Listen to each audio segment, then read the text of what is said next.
Ahojte, vítam vás v novej epizóde podcastu Káva, Chill a peniaze, podcaste o peniazoch a všetkom, čo s nimi súvisí, od vzťahov po súčasné trendy.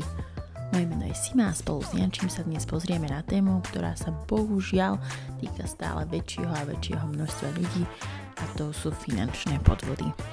Možno ste už dostali nejaký e-mail, ktorý bol príliš podozrivý, alebo SMS-ku o balíku, ktorú ste si nikdy neobjednali, alebo nejaký záhadný telefonát. Tieto skémy a podvody sú všade a sú stále viac sofistikovanejšie.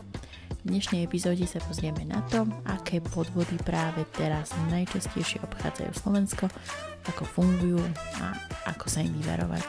Tak si nalejte kávu, urobte si pohodlie a poďme na to. Čauko, čauko. Čauko, čauko. Ako sa máš? Výborne. Hej? Nie tak akože unavenie, ale fyzicky unavenie. Mentálne si ready, hej? Mentálne som ready. To je taký opak, vlastne tie víkendy sú opak tých týždňov. Dní v týždni, keď vlastne som väčšinou mentálne z práce vyfľusnutý a fyzicky to nejak ešte dávam. Ok, chápem. A ty? Good. Ja si rest day, že oddychujeme. Čo nás dneska čaká?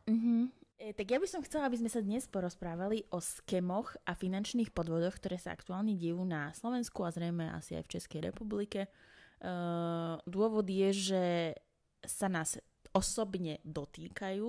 Boli sme niekoľkých z nich súčasťou a myslím si, že sú neuveriteľne reálne vyzerajúce tie podvody aktuálne, že je veľmi náročné zistiť, že je to podvod a že si myslím, že by sa malo o tom oveľa viac rozprávať a jednak poukazovať na to, ako tie podvody vyzerajú, čo sa aktuálne deje konkrétne a možno nejaké také tipy a triky, ako do budúcna sa vyvarovať ďalším, ako odhaliť, že toto by mohol byť podvod a čo robiť. Určite, lebo ja akože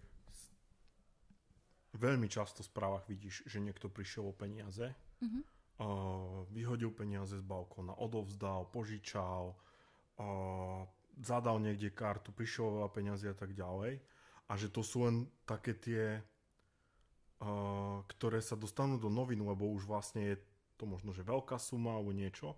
A že mňa by zaujímalo, koľko je takých, k tomu sa asi nedá dostať zo svojej podstaty, ale že koľko je takých tých podvodov, ktoré ľudia možno, že ani nepriznajú, lebo na konci dňa sa hanbia za to, že proste vieš, že možno, že prišiel, neviem, 50 eur alebo 300 eur alebo niečo a bohužiaľ v rámci toho, jak je nastavená legislatíva, to nie je trestný čin a jednoducho riešiť to je asi nemožné momentálne.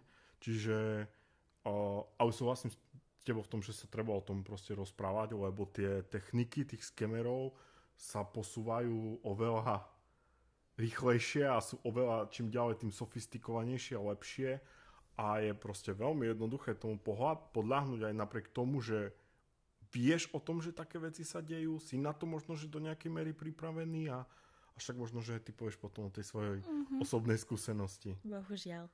OK, tak ja ich tu mám pripravených niekoľko, ktoré sme buď boli súčasťou, alebo sme ich videli. Jedno z nich je bankový scam na sociálnych sieťach. To znamená, že sú vytvorené fejkové a teda nepravé účty, profily baniek. To znamená, že typickým príkladom aktuálne Unicredit banka má určite nejaký svoj oficiálny účet na sociálnych sieťach a niekto, teda títo skemery, vytvorili ďalší akože účet tejto banky, Unicreditu, ktorý tam má nejaký rozdiel. Má tam rozdiel v logu a nie je to Unicredit banka Slovensko, ale je tam buď nejaký počiarkovník. Proste je tam nejaká trošičku maličká obmena v názve, ale stále to vyzerá veľmi dôveryhodne.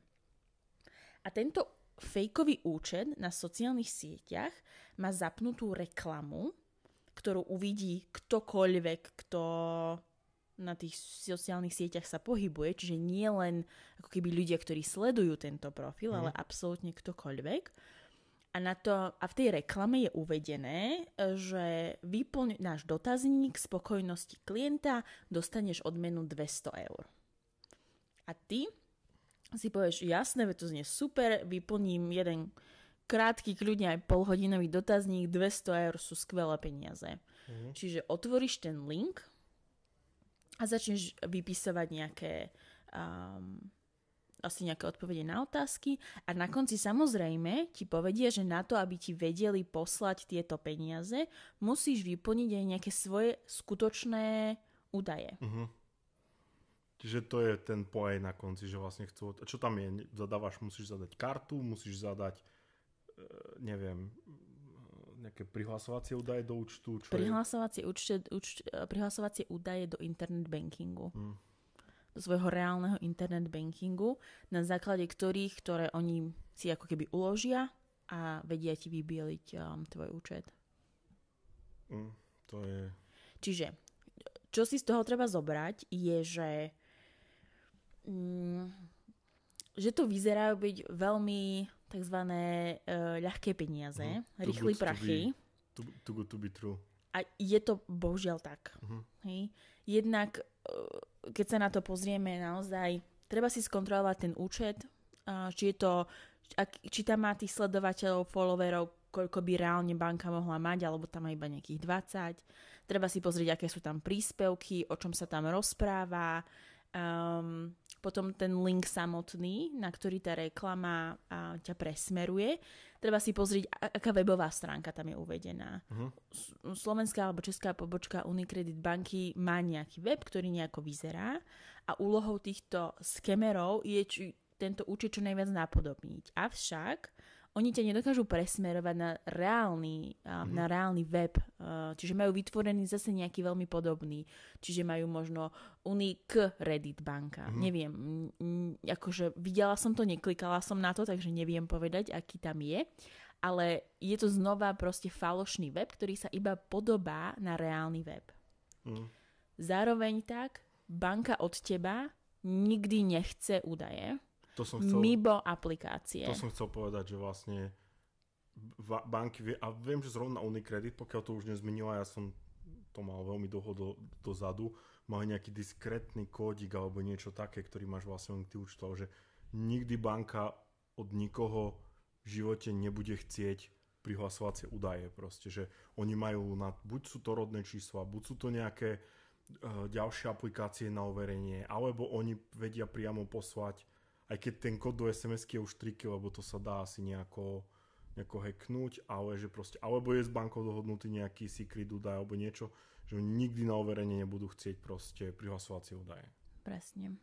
Čiže to a potom naozaj ten samotný fakt toho, že 200 eur, keby mala dať banka 1000 ľuďom, banka bohužiaľ síce zarába dobre určite, ale nedá 200 000 náhodným ľuďom na internete. 200 eur za vyplnenie dotazníka je strašne veľká suma. A mňa by ešte možno jedna vec zaujímala, neviem, že ako veľmi podrobne si sa tomu venovala, že či tam bolo nejaký, lebo veľmi často v rámci týchto skémov, a určite sa aj budeme neskôr ešte o tom rozprávať, je taký nejaký nátlak, že či tam bolo, že či nejaký časový tento tam tykal. Vieš, že vlastne to ťa častokrát ako keby z takého toho pokoja, že vieš, čo sa deje a zrazu je tam timer a ty to musíš do 5 minút vyplniť, inak to stratíš, tak vlastne ťa chytí taký nejaký stres a prestaneš možno že rozmýšľať. Alebo tak dáš, ja neviem, jak to povedať po slovensky, že guard down. Neklikla som na to, ja sama, takže neviem, iba som to videla.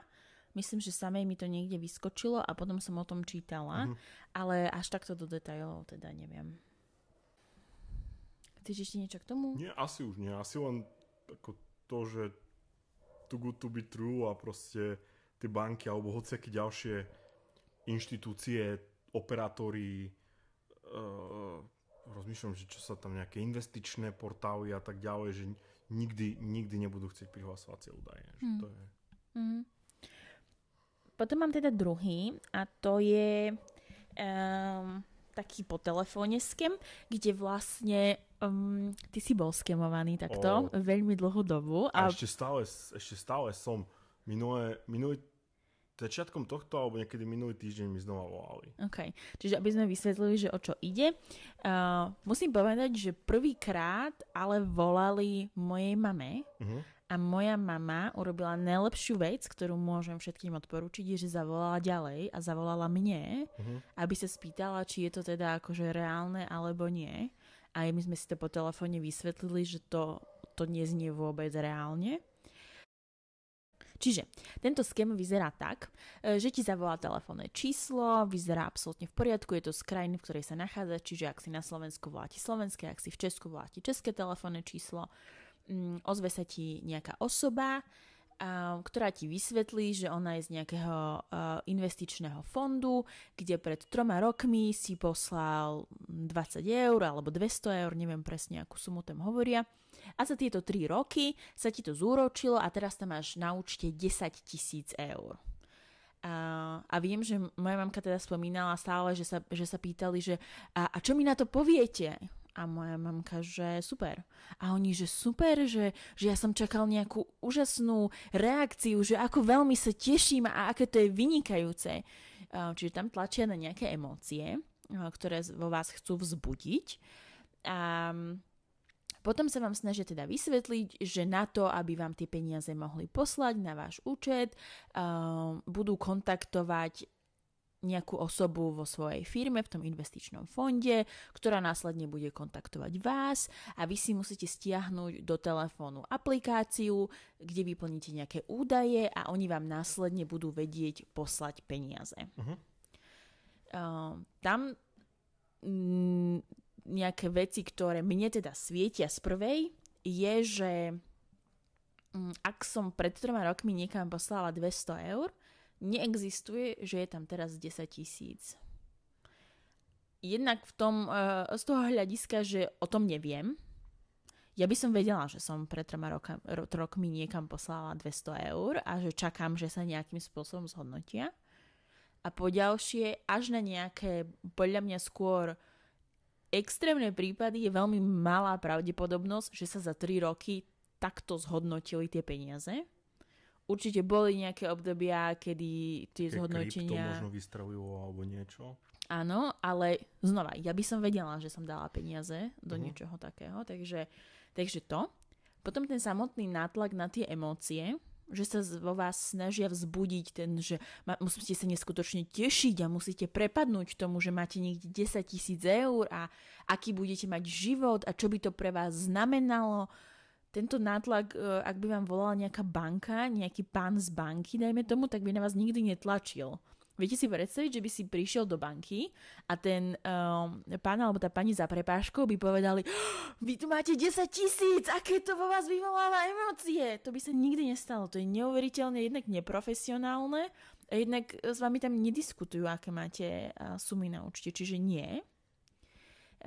A potom treba povedať, že nejaké sťahovanie aplikácií do telefónu je obrovský red flag. Ak vám niekto cez telefón povie, že si musíte stiahnuť nejakú aplikáciu, je to inštitúcia, o ktorej ste v živote nepočuli, neexistuje. Nechcem ísť teraz do tejto úplne témy, ale boli to ľudia s prízvukom. Čiže viete povedať, že to nie je našinec. Neboli to Slováci, neboli to Česi. Boli to ľudia so zreteľným zahraničným prízvukom. Takže to je znova niečo, čo je veľmi málo pravdepodobné. Títo nejaké naozaj banky alebo ozajstné finančné inštitúcie vedia, že je menšia šanca, že budete dôverovať ľuďom s prízvukom, takže takýchto vám nedajú do nejakých takýchto call center. To by sa podľa mňa tiež nestalo. A potom, čo mi moja mamka spomenula, pretože musím povedať, že jej nevolali raz, ale volali jej niekoľko dní, je to, že moja mamka povedala, že OK, že ona si tú aplikáciu pôjde stiahnuť, že pôjde k susedovi, že ona tomu nerozumie.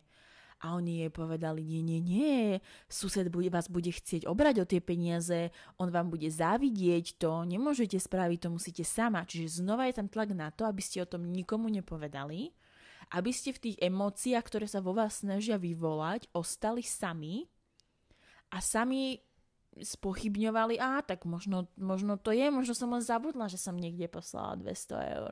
Veď to sa môže stať. A tým pádom je tam takéto množstvo nejakých red flagov, alebo teda nejakých pre mňa znakov, že to neznie veľmi pravdepodobné, že to nie je veľmi reálne. Ja by som takú veľmi krátku len technickú súku, že teda čo je ten taký final game v tomto skéme, a to je vlastne presne nainštalovanie tej aplikácie do toho telefónu, kde oni cez tú aplikáciu vedia prebrať plnú kontrolu v podstate nad telefónom. To znamená, vidia, čo zadávate, keď sa prihlasujete do internet bankingu napríklad, na klávesnici, vedia vykradnú nejaké tokeny, s ktorými vedia pristupovať k tým aplikáciám. Tak to už je akože technické, ale v zásade to je to, čo oni chcú, a cez to vlastne vedia sa dostať k vašim peniazom v tých proste mobilných aplikáciách, lebo v dnešnej dobe má každý nejakú mobilnú aplikáciu v telefóne, alebo väčšina ľudí bankovú. Čiže to je taká tá final game, tá technická stránka. Asi nás nikto nepočúval, keby nás niekto od nich počúval, tak ich veľmi pekne pozdravujem. Vyplýtvali už strašne veľa môjho času. No povedz reálne, koľko tebe volajú. Mne volalo už asi 30-40 ľudí minimálne. V zásade scenár je stále ten istý. Dobrý deň, som spoločnosti XY, tá spoločnosť sa stále mení. Máte presne, investovali ste pred rokom nejakú X sumu, väčšinou je to tých 200 eur spomínaných, a momentálne ju máte zhodnotenú znova na nejakých 10 000, a že proste chcú so mnou nejak pokračovať ďalej. Zo začiatku som nevedel, že čo sa deje, tak som od chvíľku počúval, potom som v zásade veľmi rýchlo identifikoval, že je to scam, tak proste som zložil. Prvýkrát, keď sa mi to stalo, tak vlastne ma masírovali hneď v ten deň asi 3-4 krát, to skúšali znova. Dosť ma to akože vytáčalo, lebo v podstate sú to úplne že random čísla, hej, že nedá sa to číslo zablokovať, lebo je to stále nejaké iné číslo. Stále v podstate to isté. Človek je vyrušovaný, keď pracuje, keď proste šoféruje, čokoľvek. Nedá sa proti tomu nejako brániť, a v podstate dosť ma to hnevalo. Potom som si začal trošku robiť z nich srandu. Spomínal som im aj to, že neinvestoval som 200 eur, ale 2 milióny, že kde sú moje zvyšné peniaze.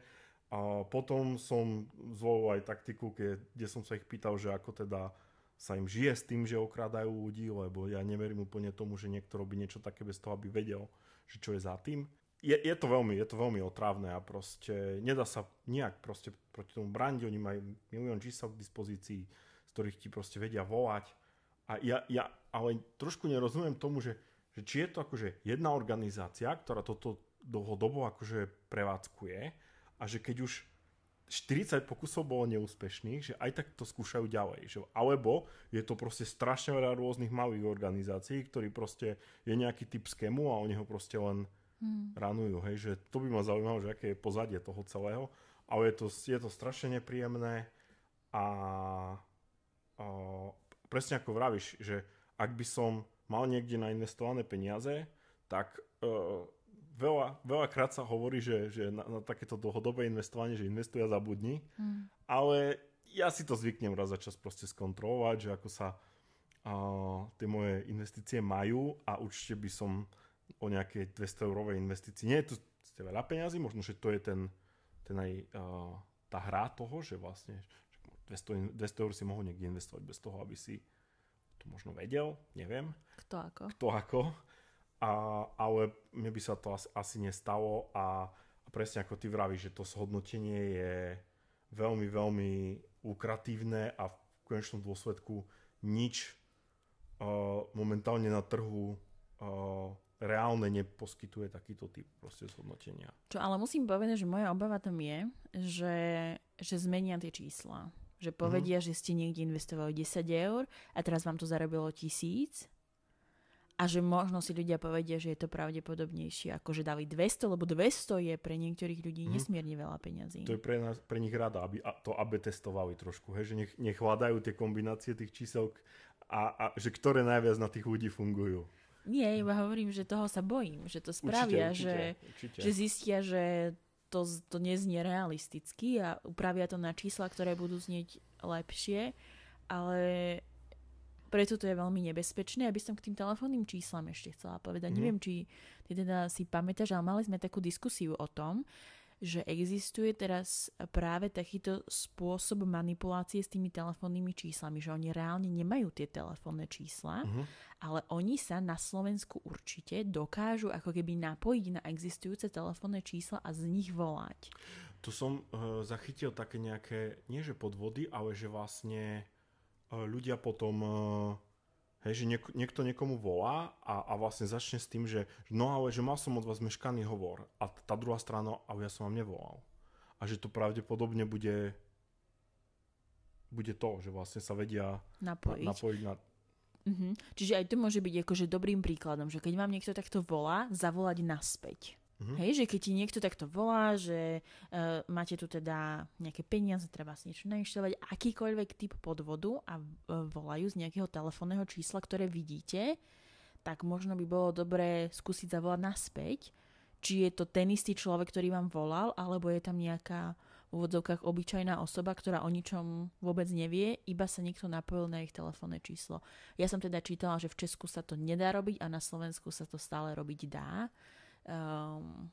Keď si na to spomeniem, tak skúsim pripojiť možno nejaký článok alebo niečo, lebo už si o tom akože veľa nepamätám, ale viem, že ma to zhrozilo absolútne. No je to veľmi nebezpečné, že ti niekto môže volať a sa vydávať za niekoho úplne iného. Hej. Čiže zhrnutie, znova je tam nejaké množstvo tých red flagov, že nie je tam iba jedna vec, ktorá je trošku podozrivá, ale je ich tam viac. To, že je to znova proste nejaké príliš veľká suma, či už tá ako keby od nás investovaná, alebo tá, ktorú oni nám sľubujú, je to sťahovanie aplikácií do telefónu, čo sa proste nestane. Je tam nejaký prízvuk, je tam tlak na tie emócie toho človeka a je to potom taká tá intenzita práve toho telefonovania. Aj mojej mamke sa to dialo pár dní, tebe sa to deje, to už je koľko, 2 mesiace? Že ti stále niekto volá. Už je to veľmi dlho a je to naozaj akože veľmi, veľmi otrávne. Hej. A hlavne pre ľudí možno, ktorí pracujú tak, že vlastne vieš, že buď oni poskytujú nejaký biznis, alebo my sme teraz, neviem, zariadovali, volali sme na veľa čísel, čakáš, že sa ti niekto ozve a tak ďalej. A v takom lebo ja väčšinou nebol som zvyknutý nejak dvíhať random čísla, lebo proste nemal mi dôvod veľmi kto volať, ale v poslednej dobe som bol v situácii, že proste som ja volal, riešil milión vecí, poprípade, vieš, ja neviem, keby som pracoval ako nejaký proste v službách alebo nejaký handyman, elektrikár, vieš, kde mám svoje proste číslo zverejnené na webe, lebo ponúkam nejaké služby, tak proste každé jedno číslo proste potrebuješ a chceš zdvihnúť, lebo to je pre teba možnosť si zarobiť peniaze, takže je to hlavne veľmi otrávne. A ešte možno by som sa vyjadril k tomu prízvuku, že ono to nie je nič proti možno ľuďom, ktorí majú prízvuk, skôr je to o tom, že každá firma ako keby v tej krajine na nejaké to call centrum sa snaží asi nájsť ľudí v tom natívnom jazyku, aby jednoducho tam odburala do čo najväčšej možnej miery nejaké komunikačné šumy, problémy a tak ďalej. No jasne, ja som to tak práve myslela, že si myslím, že tie inštitúcie robia práve s tým zámerom a teda je zase menšia šanca, že keď tam je niekto s prízvukom, že je to reálne. Nemám to nachystané, ale spýtam sa, čo tie telefonáty, čo dostávaš v poslednej dobe a sú iné? Dostávaš nejaké pracovné ponuky? A to som niekde zachytil a nečítal som to, ale sú to vyslovene, že automaty, že proste už tá umelá inteligencia už sa to dá nastaviť tak, že je to na nerozpoznanie od niekoho človeka, to dokáže reagovať proste v tom hlase na to, čo hovoríš a tak ďalej. Ale hej, v poslednej dobe mám už asi 3-krát mi volali, že proste majú pre mňa nejakú pracovnú ponuku a je to proste veľmi taký robotický hlas, monotónny veľmi a toto v zásade hneď ruším. To je proste, že prvé 3-4 slova: dobrý deň, máme pre vás pracovnú ponuku. Zložím. A vieš, čo tam je za tým? Neviem vôbec. Ok, tak to možno tiež skúsim dohľadať ešte potom. Potom tretia teda oficiálna v našom zozname scamov. A rozmýšľam, ako som k tomu prišla.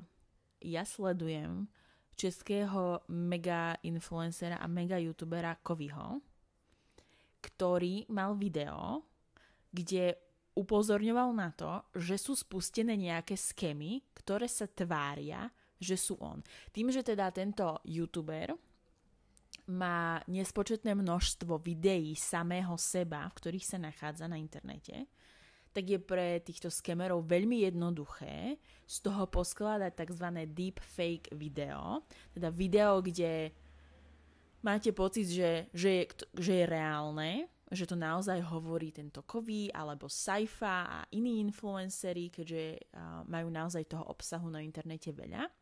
A je to absolútne, to vyzerá vierohodne, je tam aj tá mimika tých úst, tá práca s tou tvárou, keď rozprávajú, že je veľmi akože realistická, ale stále nie je to akože 100%. Teda vyzerá to veľmi realisticky, ale nie je to samozrejme reálne. A tento Kovy upozorňoval na to, že videl na internete videá, ktoré hovoria, že on sám zbohatol na kryptomenách a že by mali investovať niekoľko desiatok a stovák eur a oni ho zbohatnú taktiež. Tak on musel sám vyvracať, že nič také nenatočil, s nikým takým spoluprácu nemá a že je to naozaj deepfake.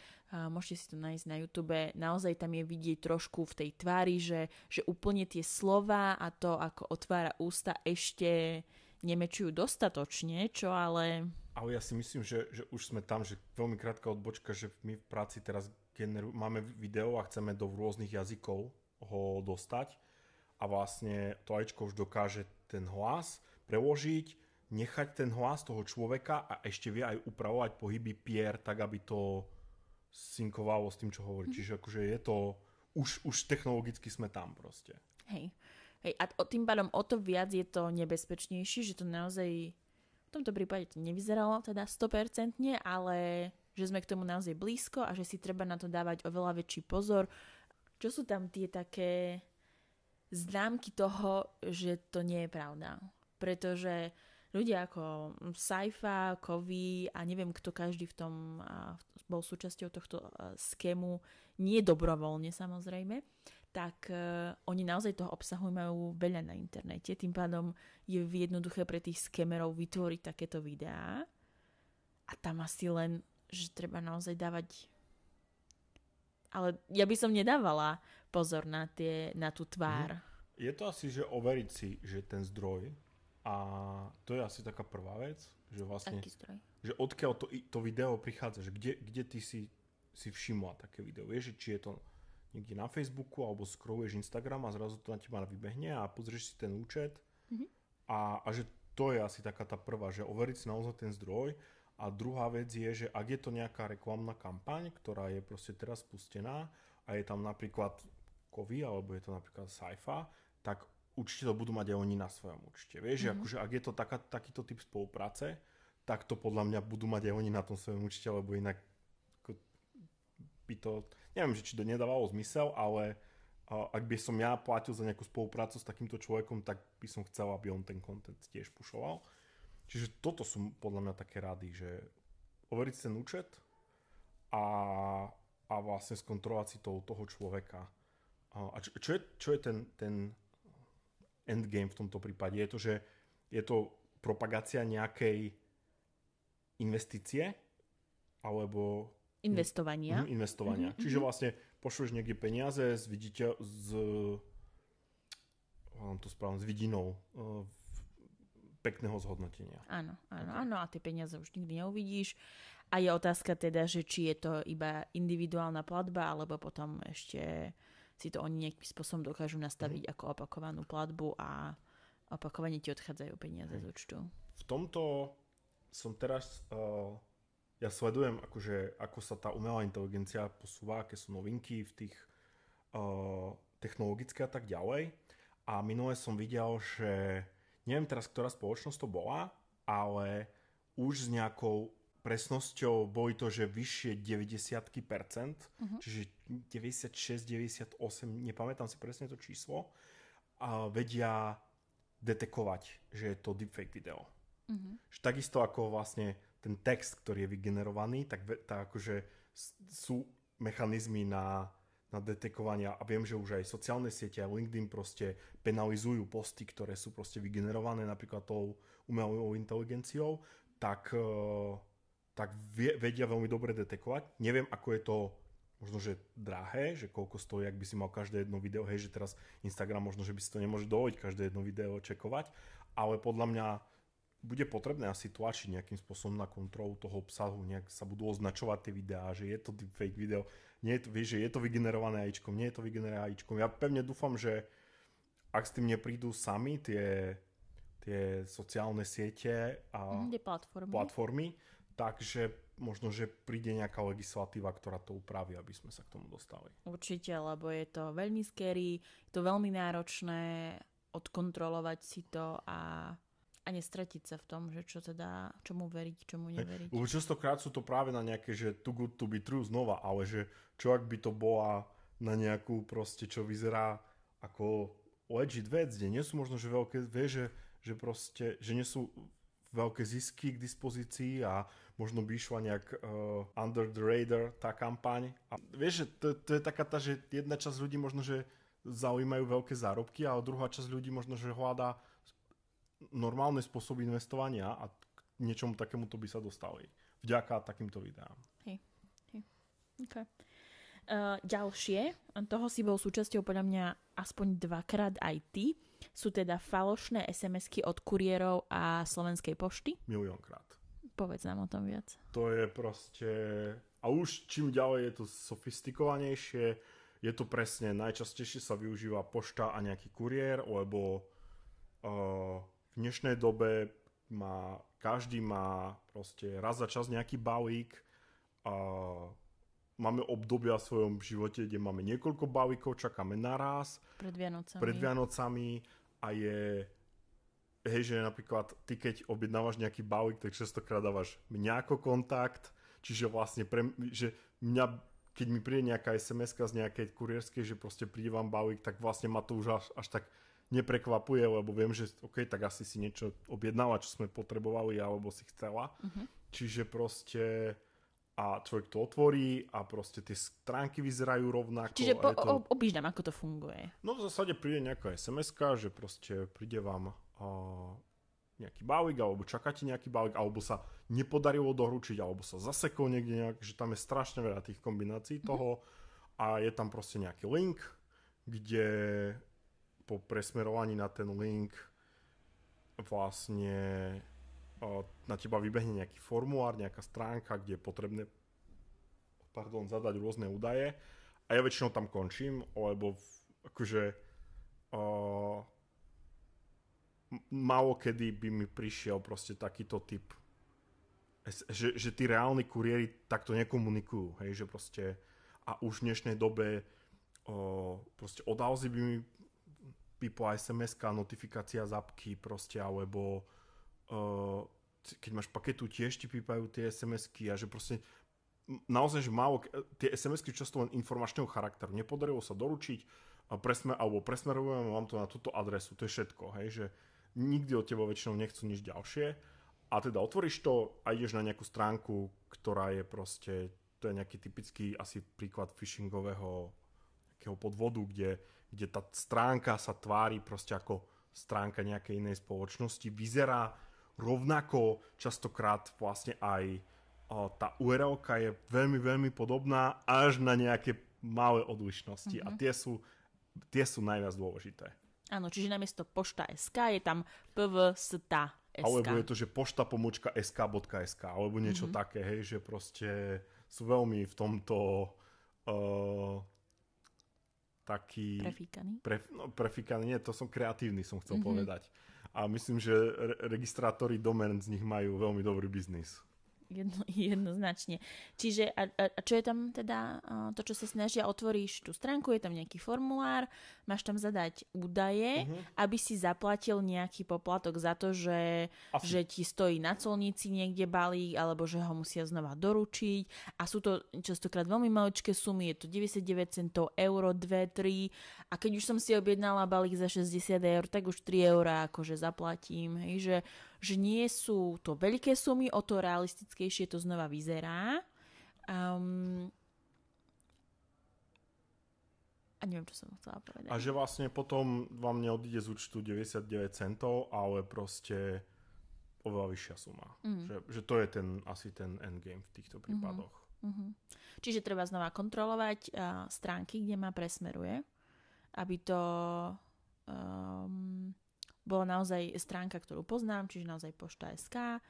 Treba skúsiť možno kliknúť na logo, či ma to presmeruje na hlavnú stránku, alebo je tam iba ten formulár a nedá sa nikam inám kliknúť. Skontrolovať si naozaj tú URL-ku. Čo ešte? Asi toto, že vlastne ako keby sledovať, že či to nie je nejaká neštandardná záležitosť, že proste štandardne táto firma so mnou komunikuje takto a že prečo zrazu chce po mne úplne niečo iné. Že to je. Tieto inak phishingové schémy sú akože podľa mňa najviac nebezpečné, lebo sa dajú, že toto je len že jeden typ, že nejaká doručovacia spoločnosť, ale častokrát to je, že ti nejaký kolega píše, že ti tvoj šéf píše, že proste banka ti píše, nejaká investičná platforma, že tam hoci čo sa dá za to skryť.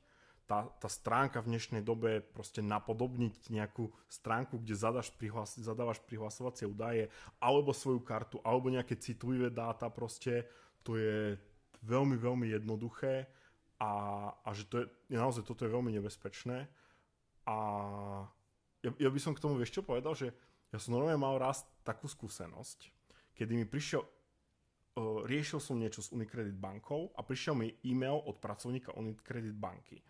A ten e-mail nekončil, že @unicredit.sk, ale bola to nejaká iná doména. A ja som normálne na tej doméne nič nebolo. Bola to očividne nejaká e-mailová doména, ktorú používa Unicredit na e-maily. Ale že proste ja som bol naozaj, že prečo by mi poslala a pátral som potom proste a potom som si spomenul, že v minulosti som už komunikoval raz s jedným proste bankérom, tak som sa vrátil naspäť k tomu predchádzajúcemu e-mailu a viem, že to bola legit vec, že proste sme spolu riešili, viem, že to bol fyzický človek na pobočke, ktorý mi niečo potom posielal a tak ďalej. Takto som si overil a tam bola vlastne tá istá domena, z ktorej mi prišiel teraz ten e-mail. Ale akože naozaj som bol taký, že prečo, že to není tá stránka ich Unicredit oficiálna, neviem, ako už teraz je, či unicredit.sk alebo niečo, ale teda akože dosť som bol taký z toho, že som hľadal, že je to real, nie je to real, nevedel som vlastne. OK, čiže kontrolovať tie weby a potom si môžeme aj spomenúť, či sme si reálne niečo objednali, či niečo máme na ceste. Tak. A poslednú mám pre mňa najhoršiu, lebo sa týka mňa. Ja som bola skoro teda skemnutá k dokonalosti.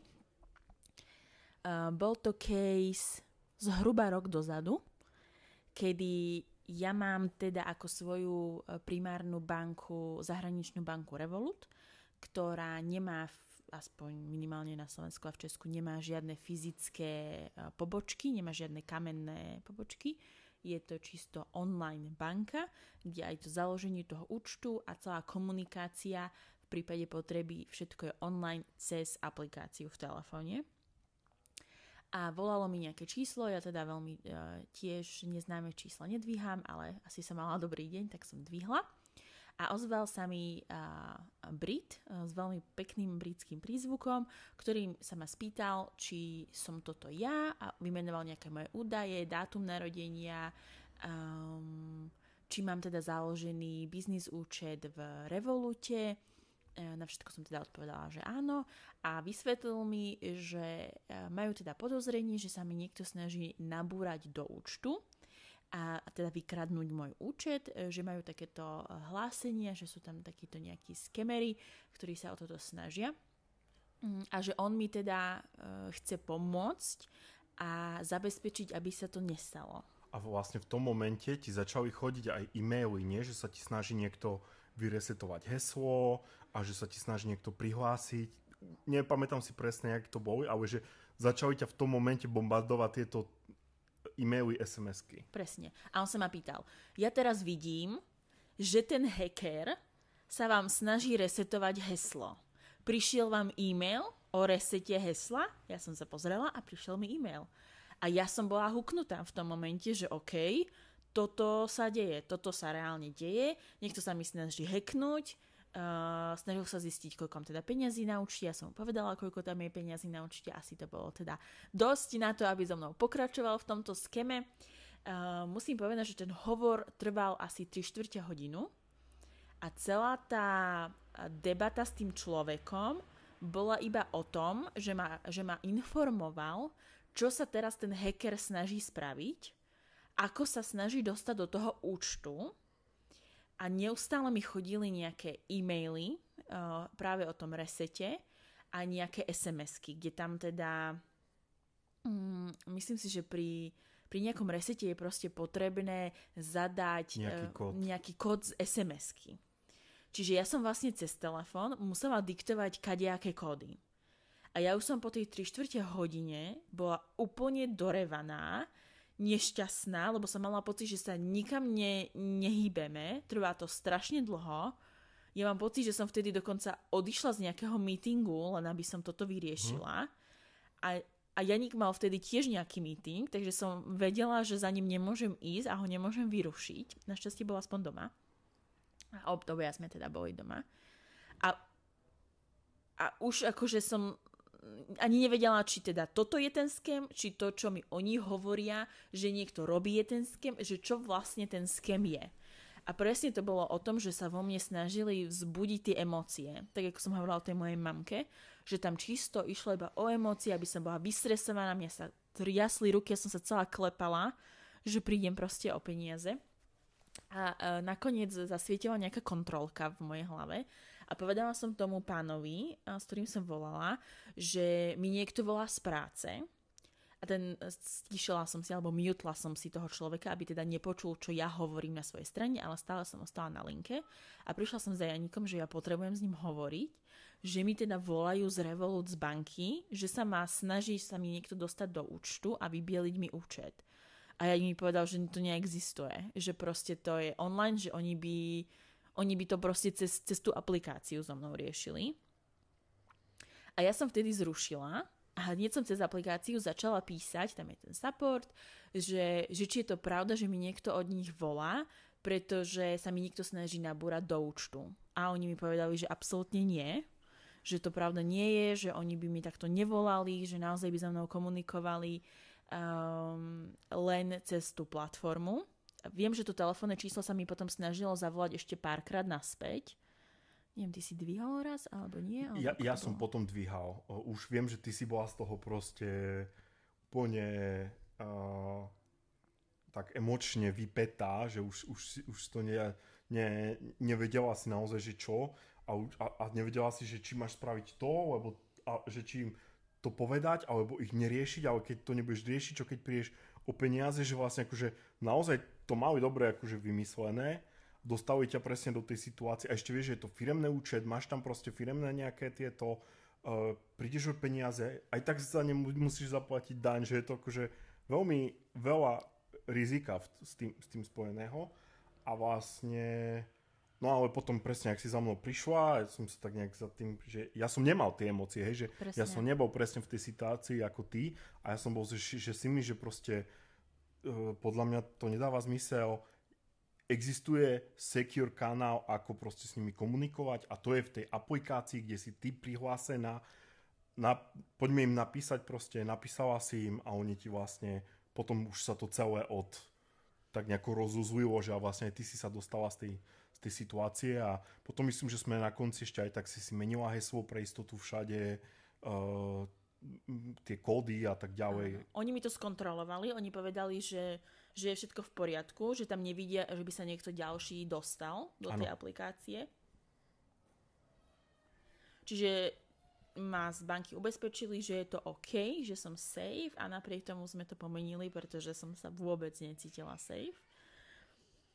A musím povedať, že to je presne to, že napriek tomu, že si o sebe myslím, že mám dobrý knowledge a dosť informácií na to, aby ma neošidil niekto, napriek tomu som s nimi volala 3/4 hodinu a zachránilo ma iba to, že si bol doma a že si mi povedal, že to je somarina. Inak by som o tie peniaze absolútne prišla. Ja som bola podľa mňa jeden kodík away od toho, aby sa tam dostali do toho účtu, lebo tam sa fakt diali hrozné veci už. A teda znova sa musím si pripomínať, že naozaj by tá banka so mnou takto nekomunikovala, nechcela by odo mňa kódy, nechcela by odo mňa žiadne čísla účtu, nič, k čomu oni sami nejakým spôsobom môžu mať prístup, by odo mňa po telefóne ani e-mailom nechceli. To by sa proste nestalo. Určite. Čiže hrúza. To sú za mňa všetky. Tebe napadlo ešte nejaké? Dve možno také, čo by stálo za spomenúť. Dva. Prvý sú, toho sú plné televízne noviny, to sú tie také romance podvody, kedy vlastne nejakých osamelých ľudí kontaktujú nejakí vojaci na misii, lekári na misii zo zahraničia a využívajú takú tú práve samotu tých ľudí, nadviažu s nimi proste nejaký kontakt, spoločne spolu si píšu, častokrát aj volajú spolu. V podstate je to proces budovania nejakej dôvery, kde tu naozaj tú dôveru častokrát budujú veľmi dlho. Že je to naozaj, že týždne až možno mesiace a celé to končí tým, že vlastne a už sa majú dohodnuté nejaké stretnutie, alebo majú už nejaký dokonca spoločný život naplánovaný, alebo dovolenku, neviem čo všetko. A potom prídu nejaké buď neočakávané udalosti, kde proste... Akože neočakávané udalosti, kde tí ľudia ako keby potrebujú zrazu nejaký obnos peňazí na, neviem, proste na letenky, na nejaké poplatky, nejaká núdzová situácia alebo niečo. No a tam začína taký ten kolotoč, alebo že majú nejaký... že sa vedia dostať k nejakým ďalším peniazom a na to potrebujú nejakú sumu a tak ďalej. No a častokrát tá dôvera je tam vybudovaná, tí ľudia, keď sú osamelí, tak proste zrazu majú niekoho, kto sa o nich zaujíma a častokrát tam prichádzajú ľudia o celoživotné úspory. Začína to nejakými menšími sumami, častokrát sa deje aj to, že sa nejaká menšia suma vráti, tak však mi to vrátil, tak hádam mi vráti aj tú väčšiu potom. Je to veľmi nebezpečné. A druhý veľmi rozšírený scam sú vlastne rôzne nejaké e-shopy, ktoré sa tvária ako e-shopy a kde sú, a toto spadá do kategórie asi too good to be true, kde sú veci, ktoré proste sú príliš dobré, príliš lacné. Uvediem príklad, lebo som si spomenula, že nám sa to teda tiež stalo, myslím, že mňa a mojej sestre, keď sme mali diskusiu o tom, že si išla kupovať nejaké tenisky. Aha.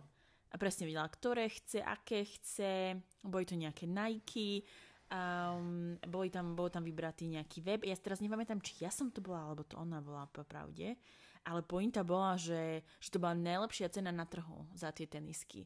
A ja rozumiem tomu, že rôzne e-shopy majú rôzne marže, tým pádom tá cena nie je všade rovnaká, je to absolútne logické. A na konci dňa to znamená, že nejaký e-shop má tú cenu najnižšiu, pretože sa spolieha na kvantitu, ktorú predá, aby to teda vykompenzoval. A skončili sme asi 2 kliky od reálneho zadania karty, pretože tam nebola žiadna uvedená firma, nejaká SROčka, nejaké obchodné údaje, žiadne informácie tam neboli. A to je práve to, čo je asi aj moja rada pri takomto nejakom e-shope. A to nemusí byť dokonca ani len, že príliš lacné. To je len, že proste máš nejaký e-shop, kde nájdeš niečo, čo ťa zaujíma, lebo oni takže majú pomerne veľa investujú do reklamy. Tie e-shopy inak vedia veľmi rýchlo vzniknúť, veľmi rýchlo zaniknúť, majú proste ready templatey. A v podstate tá rada teda je, že skontrolujte si nejaké kontaktné údaje, obchodné údaje, sídlo firmy, skontrolujte si tú firmu proste kľudne na nejakom ORSR, na Finstate napríklad, či už dlhodobo pôsobí, má nejaké zisky, je to skutočná firma a dôležité je, hľadajte kontakt a ten kontakt musí byť real. že proste musíš vedieť sa tam nejakým spôsobom dovolať na to číslo, musí mať reálne sídlo, nie je to len nejaká schránka na nejakej adrese, kde sídlujú ďalších 3000 firiem a podobne. Čiže toto je asi to, čo pri týchto e-shopoch je také najdôležitejšie. Určite. Scary times. Myslím si, že túto podvodnú epizódu môžeme ešte tak 3-krát zopakovať a budeme mať content stále, čo je trošku smutné. Lebo teda na konci dňa ľudia prichádzajú o peniaze. No. A práve v časoch, kedy tie peniaze potrebujú asi najviac. Takže premostím, čo s tým?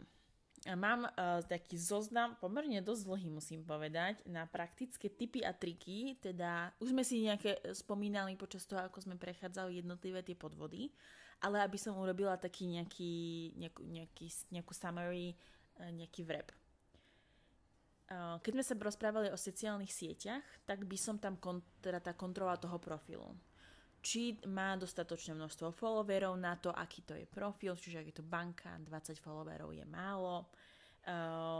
Či to vyzerá ako Unicredit.sk alebo Unicredit 1, 2, 3, 4, 5. A nielen, že koľko má followerov, ale že len rýchlo si prelistrovať ten zoznam, že či to nie sú len proste nejaké fake profily z Turecka, z Vietnamu a tak ďalej. Určite. A takisto aj potom tie pošty, respektíve tie pošty. A potom teda aj tie webové stránky, akékoľvek presmerovanie, či už z tých sociálnych sietí, alebo z nejakých e-mailov, SMS-iek na webové stránky, aby to bola, myšľam, že ako by som to, ak by tam bola nejaká pošta.sk.sk, skúsila by som to teda zadať aj do nového okna. pošta.sk.sk a videla by som, či je tam iba ten jeden formulár, alebo či mi tam otvorí naozaj istú stránku, či sa cez to dá niekam preklikať, aby som si bola teda istá, že je tam aj niečo ďalšie, či napríklad práve sociálne siete Slovenskej pošty majú presmerovanie na túto stránku, alebo to je iná, čiže trošku sa v tom treba asi pošprtať. Osobné údaje. No, tie osobné údaje proste, že zamyslieť sa, že nezadávať nielen osobné, akože prihlasovacie údaje hlavne. Nikdy od vás žiadna inštitúcia, ktorá s vami komunikuje, nebude od vás chcieť prihlasovacie údaje. Na to nie je žiadny dôvod proste. Či je to banka, či je to nejaký e-shop, či je to proste nejaký partner váš, čokoľvek, prihlasovacie údaje proste, alebo nejaké také tie identifikačné údaje. Nie je dôvod ich zadávať. Mm-hmm. Potom teda kategória, ktorú Janík spomínal, too good to be true, teda príliš dobré na to, aby to bola realita alebo pravda, teda extrémne vysoké výnosy, zrazu nájdené peniaze, bratranec 13. kolena vám nechal darovacou zmluvou takýto obnos peňazí. S najväčšou pravdepodobnosťou to nie je pravda. Princ Etiópie. Nigerijský princ, prepáčte. Nebude to pravda a ak by to pravda bola, je dobré si to overiť. Ak vám po telefóne povedia, napríklad z toho schému, čo volajú neustále Janíkovi, že máte niekde peniaze, jedna z Janíkových odpovedí bola, OK, pošlite mi to mailom. Máte môj e-mail, tak mi pošlite nejakú sumarizáciu toho, o čo to ide, aby som vedela, aká to je firma, čo sa tam udialo, kedy som tam tie peniaze dal. Nikdy žiaden e-mail neposlali, pretože nemajú čo poslať, nemajú ani webovú stránku, nemajú ani zjednotený názov firmy, cez ktorú akože volajú. Overovanie si volajúceho, teda tak, ako sme hovorili, že je tam nejaká šanca, že nevolajú z telefónnych čísiel, ktoré reálne ako keby vlastnia, ale že sa napájajú na existujúce telefónne čísla. Čiže ak vám volá nejaké telefónne číslo, nie ste si istí, či je to pravda alebo nie, zavolajte naspäť na to telefónne číslo, zistite, či je to naozaj tá osoba, s ktorou ste volali, alebo je to niekto úplne iný. Nesťahujeme aplikácie, keď nám niekto e-mailom alebo telefonicky povie na to, aby som vám poslal peniaze, na to, aby som mohol niečo spraviť, musíte si stiahnuť nejakú aplikáciu. Vyzerá to veľmi nevinne. Ja som tiež rozmýšľal, že čo je, že proste však si stiahneš apku, ale potom vlastne som si uvedomil, že ľudia nikdy nečítajú, čo všetko povoľujú tým aplikáciám za prístupy ku klávesniciam, k fotkám, hoci čomu ďalšiemu a to je tá nebezpečná časť na tom. Presne. Ja mám potom ešte dve asi a to je, že rozprávajte sa o tom doma a zároveň vytvárajte teda také prostredie, aby vám tí ľudia vo vašom živote zavolali, keď si nie sú istí. A to neznamená, že niekto z vás musí byť na toto odborník, ani my na to nie sme odborníci, ale keď už sme dvaja a ja si nie som istá a spýtam sa Janíka a Janík na mňa pozerá, že určite nie, tak už sme si pomohli. Takisto ako som hovorila s mojou mamkou, moja mamka si nebola istá, zavolala mne. Vidíte, že aj mňa skoro oskemovali, tak tiež nie som odborník, ale keď nie som v tom emočne nejakým spôsobom zakomponovaná, tak je oveľa jednoduchšie mi s čistou hlavou povedať, že to neznie reálne, nechoď do toho, nerob, čo ti hovoria. A mne ešte napadlo, že neviem, či aj na Instagrame, ale minimálne na Facebooku je stránka Hoaxy a podvody Ministerstva vnútra Slovenskej republiky, ktorá dáva bohužiaľ nekonečné množstvo takýchto hoaxov a skemov a podvodov, ktoré sa dejú, nielen finančných, ale aj rôznych iných. Tak ak sú ľudia na sociálnych sieťach, bolo by fajn to sledovať, pretože je to naozaj vierohodný zdroj. A určite si to nebať vygoogliť, že vlastne buď na tej stránke, alebo ja keď som už potom vlastne chcel prižiť, čo to je, tak veľmi rýchlo prvé 3 linky boli presne popísaný ten scam, je to už od roku 2024, od polky niekedy roka, už skoro rok masírujú takto ľudí proste. Hej. Za mňa asi to máš. Ja by som len naozaj na také tie linky v mailoch, v SMS-kách, tam môže byť naozaj iba, že proste jedna pomočka je tam navyše, alebo nejaké SK navyše, hej, že pošta.sk.sk.